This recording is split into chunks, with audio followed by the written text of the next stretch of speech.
YouTube channel education classes and nature में स्वागत है। दोस्तों, पिछले वीडियो में हमने जो कार्बनिक यौगिक हैं उनके नामकरण की जो दो पद्धतियां थी उनको हमने कंप्लीट कर ली थी। आज हम एक नई पद्धति जिसका नाम है IUPAC। तो IUPAC का जो पूरा नाम है वो international union pure and applied chemistry. दोस्तों, आज के वीडियो में मैं आपको जो सरल कार्बनिक यौगिक एल्केन, एल्किन और एल्काइन जो कि हाइड्रोकार्बन हैं उनके नामकरण सिखाऊंगा। तो इस वीडियो को अंत तक देखें ताकि आपको IUPAC नामकरण अच्छी तरीके से समझ में आ जाए। यदि दोस्तों आप यदि सरल कार्बनिक यौगिकों का नामकरण अच्छी तरीके से नहीं समझेंगे तो आपको जो जटिल कार्बनिक यौगिक हैं जिसमें कई क्रियात्मक समूह हैं उनके जो नामकरण हैं वो आपको समझ में नहीं आएंगे। देखो दोस्तों, हाइड्रोकार्बनों के नामकरण में कार्बनिक यौगिक के जो अणु हैं उस अणु में जो परमाणु होते हैं उन परमाणु की संख्या के आधार पर उनका पूर्वलग्न लिखा जाता है। और पूर्वलग्न मैंने पिछले वीडियो में आपको बता दिया था, meth, eth, pro, but, pent, hex, hept, oct, non, dec इस प्रकार। और अणु में उपस्थित बंध के आधार पर उनका अनुलग्न लगाते हैं और पूर्वलग्न और अनुलग्न दोनों को जोड़कर हम हाइड्रोकार्बनों का जो नाम है वो पूरा करते हैं। दोस्तों, आपको पता है जो एल्केन श्रेणी है उस एल्केन श्रेणी के अंदर सभी एकल बंध होते हैं और एकल बंध वाले हाइड्रोकार्बनों में अनुलग्न एन लगता है। जैसे एल्केन अगर इसका छंदी विच्छेद करते हैं तो एन अनुलग्न के रूप में हमें प्राप्त होता है। इसी प्रकार एल्कीन है, एल्कीन श्रेणी में द्विबंध होते हैं और इसमें ईन अनुलग्न लगता है। और इसी प्रकार एल्काइन श्रेणी है जिसमें 3 बंध होते हैं और उसमें आयन के रूप में अनुलग्न लगाया जाता है। दोस्तों, जो एल्केन होता है उनका नामकरण के कुछ सामान्य नियम हैं और उन नियमों को हमें समझना होगा। अगर आप इन नियमों को पढ़ लेते हैं या समझ लेते हैं तो आगे आने वाले सभी कार्बनिक यौगिकों के नामकरण आप अच्छी तरीके से कर पाओगे। तो पहले हम एल्केन श्रेणी का नामकरण देखते हैं। देखो, एल्केन श्रेणी का जो सामान्य सूत्र है वो CnH2n+2 होता है और इन्हें समतृप्त यौगिक या पैराफिन्स भी कहते हैं। नामकरण का जो नियम है वो पहला नियम ये है।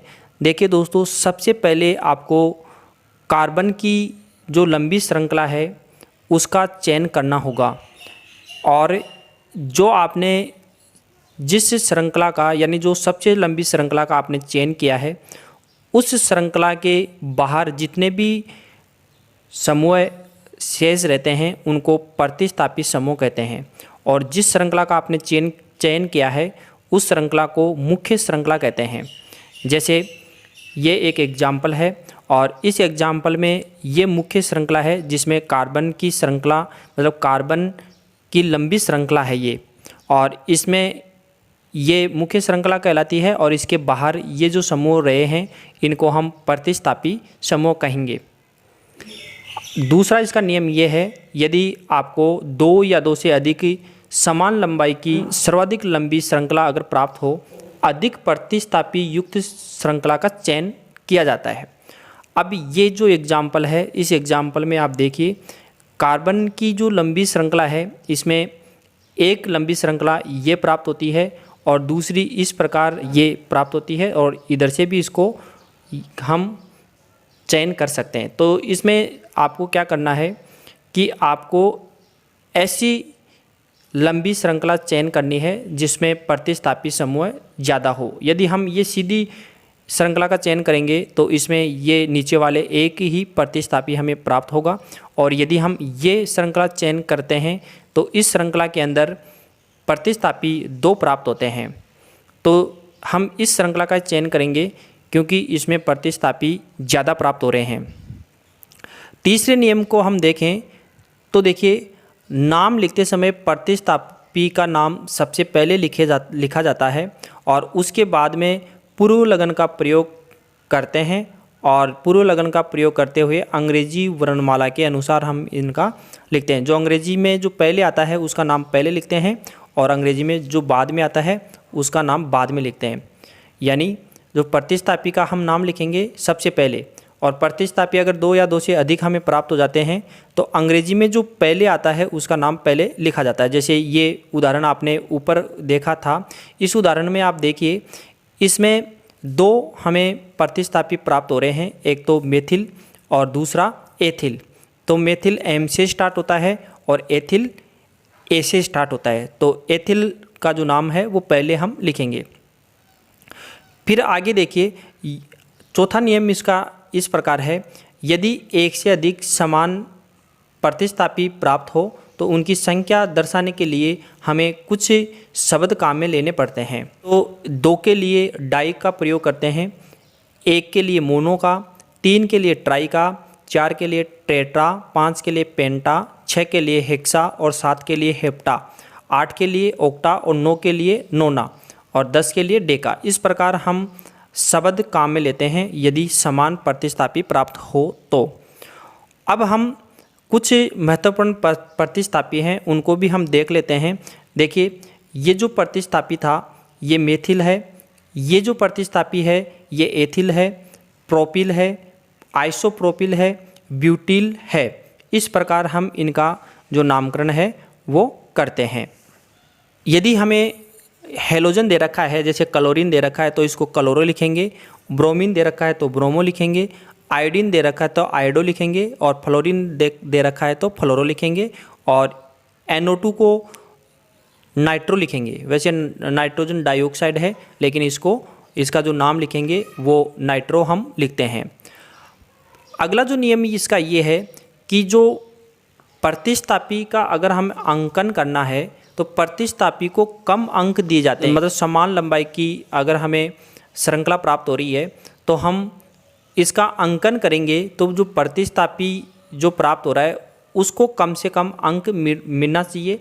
और यदि दोनों तरफ से प्रतिस्थापी हमें समान संख्या पर यानी समान कार्बन पर हमें प्राप्त हो रहे हैं तो हमें उस प्रतिस्थापी को कम अंक देना होगा जो अंग्रेजी वर्णमाला में पहले आता है। जैसे ये उदाहरण है, इस उदाहरण में आप देखिए, इधर से और इधर से दोनों तरफ हम देखते हैं तो प्रतिस्थापी समान संख्या पर आ रहे हैं, लेकिन हमें इनको अंकन करना है तो इधर से हम अंकन करेंगे, क्योंकि इधर से करते हैं तो मेथिल समूह आता है और इधर से करेंगे तो एथिल समूह आता है। तो एथिल पहले आ रहा है ए, इधर इस श्रृंखला में इधर से हम अंकन करेंगे। और अगला ये नियम ये है, संख्या के बीच में कोमा लगाते हैं और यदि संख्या और शब्द आता है तो उसके बीच में हम हाइपन का चिन्ह लगाते हैं। तो इस प्रकार ये कुछ IUPAC नाम लिखने के जो नियम थे, जो मुख्य नियम हैं, वो मैंने आपको बता दिए हैं। अब हम इनके कुछ उदाहरण लेते हैं। जैसे CH4, इसका अगर IUPAC नाम लिखना है तो CH4 है। अगर इसकी संरचना बनाएं तो इसकी संरचना इस प्रकार बनती है और इसमें जो मेथ प्लस N, तो इसका नाम मेथेन हो गया, क्योंकि इसमें पूर्व लगन और अनुलगन लगा के हम इसका जो नाम लिखते हैं IUPAC तो मेथेन होगा। C2H6 इसका उदाहरण लेते हैं तो इसमें भी देखिए आप, ये इसकी संरचना सूत्र बनाकर हम इस प्रकार लिखते हैं। तो यहाँ पर देखिए जो एथ प्लस N, क्योंकि एथ 2 कार्बन है, एथ आएगा और N इसका अनुलगन हमने लगाया है। अब ये है, इसको 3 कार्बन है तो प्रोप प्लस N प्रोपेन, और इसी प्रकार 4 कार्बन है तो ब्यूट प्लस N ब्यूटेन। इसी प्रकार इसका अगर हम नाम लिखें तो इसकी श्रृंखला का हमें चयन करना है। वैसे इसका साधारण नाम देखें तो आइसोब्यूटेन है, क्योंकि ये समूह इसमें है। और यदि IUPAC नाम लिखें तो यहाँ से हम इसको अंकन करेंगे 1 2 3, तो 2 नंबर वाले कार्बन पर मेथिल समूह जुड़ा हुआ है तो 2 मेथिल प्रोपेन। अब ये उदाहरण है, इस उदाहरण में देखिए आप, सीधी श्रृंखला है तो इसका साधारण नाम N पेंटेन हो गया, और IUPAC नाम देखें तो पेंटेन है, क्योंकि 5 कार्बन है तो पेंट प्लस N पेंटेन नाम इसका हो जाता है। इसी प्रकार ये देखिए, इसमें श्रृंखला का चयन करेंगे तो 1 2 3 4 ये इसकी मुख्य श्रृंखला है, और ये जो मुख्य श्रृंखला के बाहर रहा है उसको प्रतिस्थापी कहेंगे। 2 नंबर वाले कार्बन पर देखिए प्रतिस्थापी जुड़ा हुआ है जो कि मेथिल है, तो हम लिखेंगे 2 मेथिल ब्यूटेन। तो 2 और मेथिल के बीच में हमने हाइपन का चिन्ह लगाया है, जो कि हमने नियमों में पढ़ा था। अब ये एक एग्जाम्पल है जो नियोपेंटेन का है, जिसका साधारण नाम नियोपेंटेन है, और इसकी जो सबसे लंबी श्रृंखला का चयन करेंगे तो 3 कार्बन वाली बनेगी। तो 2 नंबर वाले कार्बन पर 2 मेथिल समूह जुड़े हुए हैं, तो 2 डाई मेथिल प्रोपेन। 2 नंबर वाले कार्बन पर 2 मेथिल समूह हैं और मेथिल समूह समान हैं। अब हम इन उदाहरणों को देखते हैं। देखिए पहला ये है, इसमें अगर हम इनका जो सबसे लंबी कार्बन की श्रृंखला का चयन करेंगे तो ये 1 2 3 4 ये सबसे लंबी कार्बन की श्रृंखला 4 कार्बन वाली श्रृंखला बन रही है। लेकिन हम इनका जो नंबरिंग करेंगे तो देखो इधर से 1 और 2 नंबर वाले कार्बन पर प्रतिस्थापी समूह आ रहा है, और इधर से गिनेंगे तो 1 2 नंबर वाले कार्बन पर ये प्रतिस्थापी आ रहा है। अब यहाँ पर हमें ये देखना है कि अगर हम नंबरिंग इधर से करें या इधर से करें, तो ये हमें देखना है। इसके लिए हमें क्या करना होगा कि जो ये ब्रोमीन और ये क्लोरीन जुड़ा हुआ है तो इसको क्लोरो और इसको ब्रोमो, तो ब्रोमो बी से स्टार्ट होता है और क्लोरो सी से स्टार्ट होता है, तो बी पहले आता है और सी बाद में आता है। तो इसका जो नंबरिंग करेंगे वो हम इधर से करेंगे 1 2 3 4 इस प्रकार इसका नंबरिंग करेंगे। तो 2 नंबर वाले कार्बन पर ये समूह आ रहा है, तो इसका जो नाम होगा क्या होगा 2 नंबर वाले कार्बन पर क्या आ रहा है ब्रोमो, तो इसका नाम हो गया 2 ब्रोमो। 3 नंबर वाले कार्बन पर क्लोरो आ रहा है तो 3 क्लोरो ब्यूटेन, इसका नाम इस प्रकार हो जाता है। अब इसके बाद में देखिए ये उदाहरण देखिए, इसमें सबसे लंबी कार्बन की श्रृंखला का हम चयन करें तो देखिए 1 2 3 4 5 कार्बन की श्रृंखला प्राप्त हो रही है। तो इस श्रृंखला के बाहर प्रतिस्थापी हमें 3 प्राप्त हो रहे हैं और तीनों प्रतिस्थापी समान हैं। तो देखिए 2 नंबर वाले कार्बन पर दूसरा भी 2 नंबर वाले कार्बन पर मेथिल समूह आ रहा है और 4 नंबर वाले कार्बन पर भी प्रतिस्थापी मेथिल ही आ रहा है। तो 2 2 4 यानी 2 2 4 इन पर मेथिल समूह आ रहा है तो समान है, तो ट्राई मेथिल पेंटेन, इसका नाम हो गया 2 2 4 ट्राई मेथिल पेंटेन। अब इसका अगले का जो नाम देखें, इसका नाम देखिए, इसका इधर से नाइट्रो और इधर से आइडो इस प्रकार आ रहा है। तो आइडो पहले आ रहा है और नाइट्रो बाद में आ रहा है, तो इधर से इसको नंबरिंग करेंगे 1 2 3 4।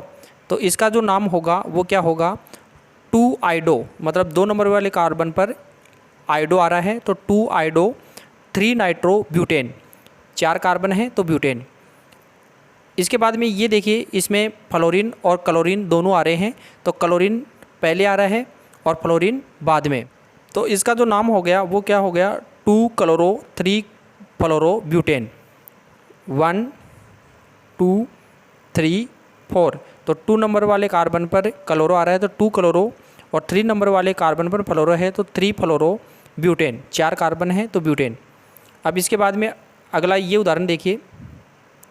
इस उदाहरण में देखिए आपको क्या करना है कि सबसे लंबी कार्बन की श्रृंखला हमें प्राप्त करनी है। तो सबसे लंबी कार्बन की श्रृंखला एक तो ये प्राप्त हो सकती है, और दूसरी जो कार्बन की श्रृंखला है वो इस प्रकार भी हमें प्राप्त हो सकती है।